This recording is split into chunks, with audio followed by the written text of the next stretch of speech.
제가 하나를 더 올리려고 하는데요. 최근에 이제 부동산 금리가 계속 오르다 보니까 그 기준금리가 오르는 거하고 무슨 관계인지 계속 질문을 하셔서 금리가 어떻게 될 건지에 대해서 제가 유튜브를 진짜 마지막으로 하나 더 만들려고 합니다. 그 전에 제가 홍보를 하나 하는데요. 제가 유튜브가 폐쇄되다 보니까 그동안 동영상을 시청했던 유튜브 유료 가입자들이 한 700명 되셨어요. 이제 그분들이 어디서 동영상을 볼 수 있느냐 그래서 제가 별도로 홈페이지를 하나 만들었습니다.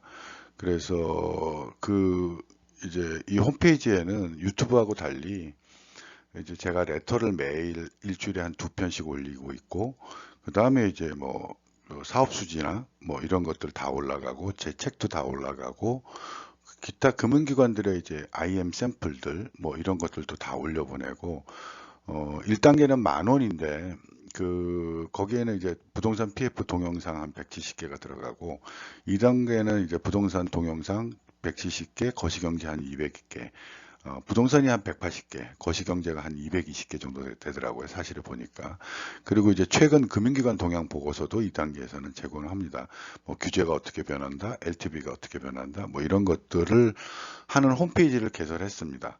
그 홈페이지 웹사이트가 imdeveloper.kr이에요. 그리고 이제 사업 수지도 두 번 정도 더 업그레이드를 해서 최근에 이제 분양물이라든지 아니면 새마을금고 분양물이라든지 물류부동산이라든지 그런 것들을 업데이트해서 지금은 이제 6.0 버전으로 올렸습니다. 예전에 제가 여러분들한테 나눠줬던 게 한 4.0인데 그거가 이제 5.0, 6.0까지 업데이트 됐습니다. 그래서 여러분들 많이 가입을 해주시면 감사하겠습니다. 지금 한 200명 가입했는데 원래 유튜브 유료 가입자가 700명이었거든요. 그래서 더 많이 가입해 주셨으면 감사하겠습니다. 기준금리가 계속 오르고 있어요. 그래서 한미 기준금리가 지금 미국이 아마도 이제 11월에 자이언트 스텝을 하게 되면 4% 정도 될 거고, 한국은 이제 3%가 됐죠. 그래서 이제 3%가 됐는데, 미국은 연내로 한 4.0 또는 4.5를 예상하고, 한국도 한 3.5를 예상합니다. 그래서 이렇게 기준금리가 계속 올라가면 예전에 2021년 이전에는 0.5 정도였거든요. 한국은. 미국은 0.2에서 0.25 정도였으니까 엄청나게 많은 기준금리가 올라가는 겁니다. 미국이 이렇게 기준금리를 올리는 가장 큰 이유는 그 물가 상승률 때문에 그렇죠. 그래서 인플레이션 때문에 미국이 기준금리를 굉장히 많이 올리고 있습니다. 그래서 12월에 한 4.75, 10월에 4.0이 넘었을 거라고 지금 생각하고 있고요. 이게 미국 CPI, 그러니까 소비자 물가 상승률이 둔화는 되고 있으나 아직도 2%가 목표인 데에 비해서는 거의 4배 정도 높으니까 굉장히 그렇고, 근원 CPI라는 거는 에너지하고 곡물을 제외한 나머지 소비재들에 대한 물가 상승률인데 이거는 계속 오르고 있어요. 그러니까 미국에서는 어, 금리를 올리면 경기가 침체되고 실업률이 높아진다 하더라도 이 지나친 물가 상승률을 잡는 데는 다른 방법이 없다. 이런 게 이제 미국의 정책이죠. 그래서 이 기준금리, 채권금리가, 그러니까 미국에서 기준금리가 올라가면 채권금리가 올라가거든요. 채권금리는 절대로 기준금리보다 낮을 수가 없으니까 이 채권금리를 확인하는 방법을 여러분들한테 알려드릴게요.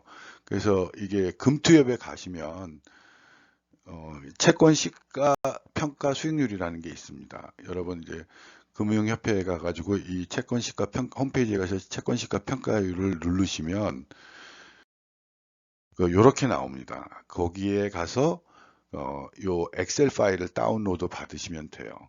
그 중에서 여러분들이 보셔야 되는 거는 뭐 국채고, 그다음에 금융채, 은행채, AAA 산업은행 금융채가 있습니다. 이게 주택담보대출의 금리예요. 이게 몇 주 전 건데 여기가 이제 5년물이 거의 5% 정도 되니까 여기에 스프레드, 은행의 마진, 그다음에 위험 리스크에 대한 거를 스프레드를 2%를 붙이면 지금 대출금리가 거의 7%, 그다음에 이제 기준금리가 더 오르면 8% 주택담보대출이 된다라는 얘기고요. 그 다음에 이제 선순위 금리는 금융기관체 중에서 신용등급 AA-를 기준으로 합니다. 그리고 그 중에서 이제 3년물을 기준으로 하는데 이게 이제 PF 선순위 금리가 되는 거예요. 그러니까 지금 한 2주 전에 5.8이고 지금 더 올랐겠지만 이게 지금 대출 금리가 8% 정도 된다는 겁니다. 그러니까 새마을금고나 이런 데서 대출을 하게 해서 자금을 조달하면 8%의 조달을 한다는 거예요. 그러니까 올인이 9%, 10% 이렇게 되는 이유가 바로 이런 거이어서 그렇습니다.